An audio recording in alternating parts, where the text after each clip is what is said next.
Hola, sean bienvenidas y bienvenidos a una nueva edición de Planeamiento para Policymakers. Hoy veremos la aplicación de la inteligencia artificial en el control de la pandemia. Mi nombre es Juan Carlos Fabián, iniciamos. Con sentimientos encontrados recuerdo esta frase vertida hace algunos meses atrás. 1 más 1 no es 2 en una pandemia. Lo que baja hoy podría subir mañana. Pues bien, el trasfondo de esta frase es muy elocuente.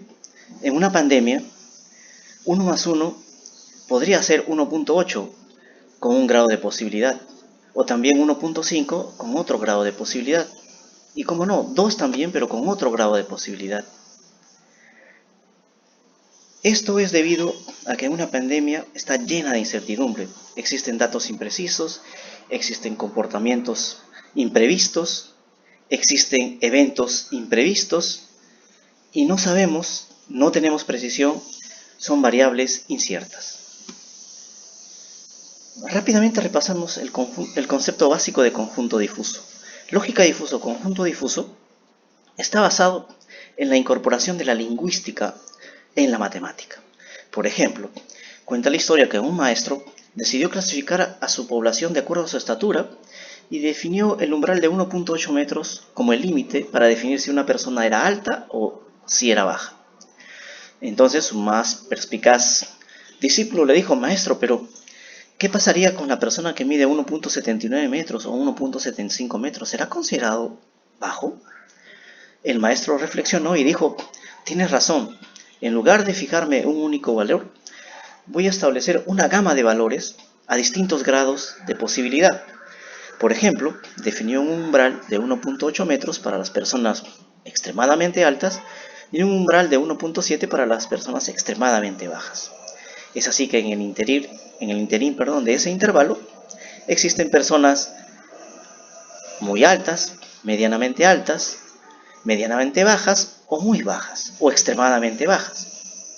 Es así que se hace la incorporación del lenguaje o la lingüística en la matemática.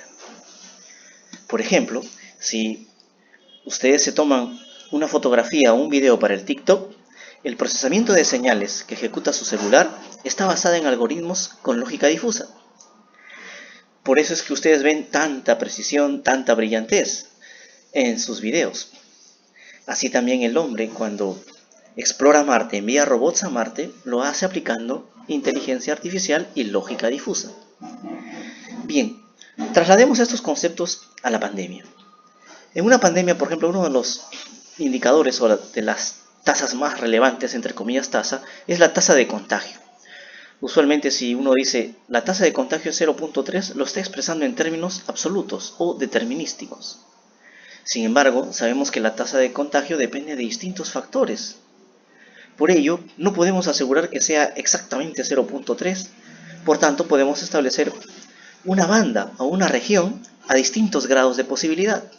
Esto es precisamente un número difuso, un conjunto de valores en los cuales se expresan distintos grados de posibilidad para la variable que estamos inspeccionando. Por ejemplo, si digo que la tasa de contagio oscilará entre 0.23 y 0.33, asumo que con cierto grado de posibilidad alto estará entre 0.28 y 0.3. Es decir, construyo esta función de posibilidad. Existen varias formas de construir esa función de posibilidad. Puede ser triangular, que es la que hemos aplicado ahora, o como puede ser también el estilo de función de distribución de densidad, de función de densidad probabilístico. Entonces, fíjense, la lógica difusa nos permite expresar variables inciertas, parámetros imprecisos, por ejemplo, como ¿cuál será el comportamiento de la población? No sabemos si han respetado sus medidas de bioseguridad en el pasado, en qué medida lo han hecho, cómo lo estarán haciendo hoy, cómo lo harán mañana. ¿Mantendrán su distanciamiento físico como lo hicieron en cuarentena? Etcétera, etcétera. ¿Cuál será el perfil de reinfección? ¿Cómo habrán incidido las nuevas variantes? ¿Cuál será el tiempo de reinfección? ¿Cuál es la tasa de contagio? ¿La tasa de recuperación? Por ejemplo, ¿cuánto se demorará en recuperar una persona luego de haber contraído el COVID? ¿Una semana, 2 semanas, 3 semanas, un mes? ¿Cuál es la oferta de oxígeno? ¿Llegará el oxígeno en suficientes cantidades? ¿Cuál será el perfil de vacunación? ¿Llegarán las vacunas para una cobertura mayoritaria? ¿Cuál será la eficacia o la efectividad de la vacuna? Son variables sumamente inciertas y las cuales provocan que sean un caldo de cultivo para la aplicación de la lógica difusa. Bien, para ello aplicaremos un modelo compartimental moderno al cual hemos bautizado como Hatung-Mayu. Un modelo compartimental sencillamente es una clasificación de la población en distintos grupos. Entre estos grupos existen dinámicas, existen transiciones de personas entre grupos, las cuales están regidas por las leyes de la física, como la ley de acción de masas. Están representadas con ecuaciones diferenciales no lineales, que son las sencillas ecuaciones que conocemos en el colegio, nada más que están variando en el tiempo. Pues bien, iniciemos con aplicaciones para el Perú. Una de las primeras curvas a inspeccionar es la de susceptibles. En este caso consideramos que el mayor nivel de incertidumbre se originará a partir de noviembre de 2020 en adelante. Como pues pueden ustedes visualizar, existe una serie de curvas, cada una a un cierto grado de posibilidad. Por ejemplo, con alta posibilidad sería la curva de este color, ¿verdad?, que nos indicaría esta trayectoria, esta evolución. Con bajo nivel de posibilidad sería esta otra. Entonces, ¿para qué nos sirve todo ello? Porque uno diría, oye, ese grafiquito tipo escoba se ve bonito, pero ¿cuál es la utilidad? Bueno, la utilidad es la siguiente. Podremos saber cuánto es el nivel de susceptibles asociando un nivel de riesgo. Por ejemplo, acá el riesgo es relativamente alto porque hay mucha dispersión, muchos grados de posibilidad que tienen un alto nivel de amplitud, por lo tanto es riesgoso. ¿Qué nos indica? Que el nivel de susceptibles puede estar con alto grado de posibilidad en 14 millones o en 10 millones, pero con mayor posibilidad estará en 14 millones. Por tanto, sé que con alto grado de posibilidad existirán 14 millones de personas todavía pasibles de contraer la enfermedad, sea por la aparición de otras nuevas variantes o la aparición de una nueva versión del COVID, un COVID 2021, por ejemplo. Bien, examinemos ahora los infectados activos con síntomas, otra variable fundamental. Es importante examinar esta variable, ¿por qué? Porque a diferencia de la curva de fallecidos, estas ocurren primero, debido a la anticipación del proceso de la enfermedad y también del proceso de registro del fallecimiento. Entonces, fíjense, ¿cuál es lo interesante? Que a pesar de todos los distintos grados de posibilidad que existan, hay una notoria tendencia que la curva va a reducirse en este año. Es decir, no va a existir prolongación. También nos indica el riesgo del pico de contagios o el pico de infectados activos. Por ejemplo, con alto grado de posibilidad, los infectados activos llegarán al 1.000.000 de personas y con bajo nivel cercano a los 1.2 millones de personas. Así también existe mayor riesgo en cómo se terminará el número de infectados activos al final del año. Por ejemplo, si consideramos lo más posible, serán alrededor de 200.000 personas infectados activos, con síntomas. Y con baja posibilidad sería 0. A través de esta técnica podemos decir, oye, si uno examinase determinísticamente desde un punto de vista optimista, diría, oye, mira, la curva ya se acaba este año y va a quedar en 0. Oye, pero con un raciocinio un poquito más específico y más enfocado, uno diría, eso será con un cierto grado de posibilidad. Con mayor posibilidad, yo todavía debo esperar que va a haber una gran cota de personas infectadas activas al final del año. Para ello nos sirve la aplicación de esta lógica.